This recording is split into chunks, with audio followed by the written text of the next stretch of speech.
Hello, everybody. Welcome to the March 11th segment of Trips and Traps, and I'm your host, Andy Serling, obviously flying solo this week. My partner, Eric Donovan, a late scratch, so I'll be going through the races by myself. So even for a guy like me, likes to hear his own voice, might be a little bit tough, but we'll try to get through the basics of these races. And we're going to start with a race from last Wednesday, March 4th, the third race. And it was a maiden race, a cheap maiden claiming race, $16,000 claiming tag. And we're going to talk about the three, WeFC. And as you can see, did not exactly break that sharply from the gate. WeFC was a first-time star in this race, trained by Carl Grusmark and ridden by Mike Luzzi for this race. Horse breaks a little bit slowly, and he'll drop out of the picture here as he drops the back of the pack. But very quickly, as we head to the far turn, you're going to see him in those pink silks, get himself back in the picture. Here he comes, and there he is on the outside. Not only is he getting back in the picture and rushing up, but he's also making a wide move. Now, we had a very fair racetrack all during the week, though we'll talk about Saturday's card a little later in the show. This was a fair track, but even for this horse, after breaking a little slowly in his debut, maybe he's a little bit green, getting spun out wide in the first turn.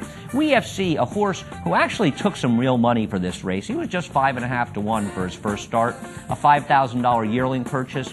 Certainly a horse that could have been any price in here, but WeFC did take money. Now, in this race, a 3 to 5 entry for Gary Contessa ends up running 1-2. And as you can see, WeFC is moving right back into the picture here and does make a real run. This was not a strong field.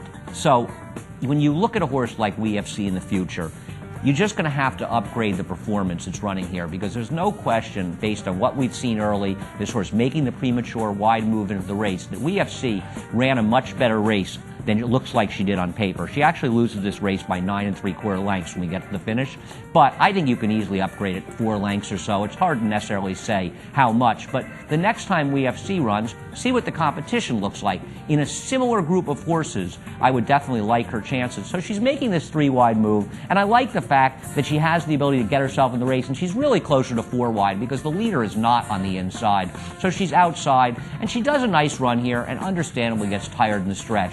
I'm not going to say that I think WeFC is ultra impressive in this race, but it's just an example of a horse that, in watching the race, runs a lot better than it may appear on paper. It does mention in the chart that the horse checked at the start and was hung out wide in the first turn, so a trouble line might mitigate any price you're going to get. It's a question of value and a question of who WeFC faces the second time, but clearly, once again, better than it looks on paper. We'll go to another race. This race is actually from the 5th, the next day, and this is the 6th race from the 5th, and it's another maiden race, but these are maiden special New York breds. This was actually a pretty decent field here, and the number 4, Big Gray, a first-time starter, the Gray, you can see him getting left there. Actually, Big Gray took a ton of money in this race, going off at 285 to 1, the second choice here, a first-time starter for trainer Bruce Brown. But also the 7, The Last Man Standing, is 114 to 1 firster, and Gary Richards rode that one, and that horse has dropped off the picture after having stayed a little bit at the start, and that comment is in the chart, staying at the start. And I just think the case with Big Gray was that he did break slowly in here and drops back. And you know, it's odd to me because very often when you have first-time stars that take a lot of money, like Big Gray did, they usually have speed. They've been working well in the morning. Not the case here, at least in the first start. And Big Gray is clearly a horse. He's sort of, if you're watching the head-on, we're not going to show it, because there's a limit to how long I can talk. Big Ray sort of inside and outside in the race, and there he is on the outside, and behind him is The Last Man Standing, and he sort of left the picture, but he's about 2 wide or so in the turn. He angles out, and he angles about 4 or 5 wide in the stretch. Now, Big Gray, he's a little bit green in the stretch. He ends up lugging in. You'll see at the finish, because he's easy to spot, that he actually finishes up on the inside. This was a very competitive field. The winner of this race, Empty Wallet, is an okay-looking 2-year-old. The second finisher, Extinguish, was, I believe, the 3rd choice in this race. He's going to be bet again. I want no part of him. He was supposed to win this race. He looked like he had a perfect trip. Big Gray will make that run towards the inside. He gallops out well, but not far behind him is The Last Man Standing. He was 114 to 1 first-time starter, and I think The Last Man Standing may be the one that might be a little more interesting down the road, because I just don't think he's going to get bet that strongly. How much lower can he go? I'm not saying he's going to be 114 to 1, but he's not going to be 7 to 2 in his next race. Big Gray is going to be betting his next start, and in all likelihood he's going to run better. But you know, I'm a little bit dubious. He's a first-time starter who's bet off the board. They liked him for that race. He was green, he needed the race. Maybe he gets over his issues for the next time, but I'm dubious about taking a short price on him. I have a feeling he may be more of a trap, and the last man standing might be one we can get a decent price on the next time and be a horse that you want to bet a few dollars on. And now we're going to go ahead to the big Saturday, to Gotham Day, and we're going to take a look at the 6th race on Gotham Day. And this was an allowance race for 3-year-olds, $1 and right away you want to notice in the Dogwood Silks, number 4, Kickapoo is steadying at the start. And the reason this is important is that Kickapoo was a confirmed speed for this race.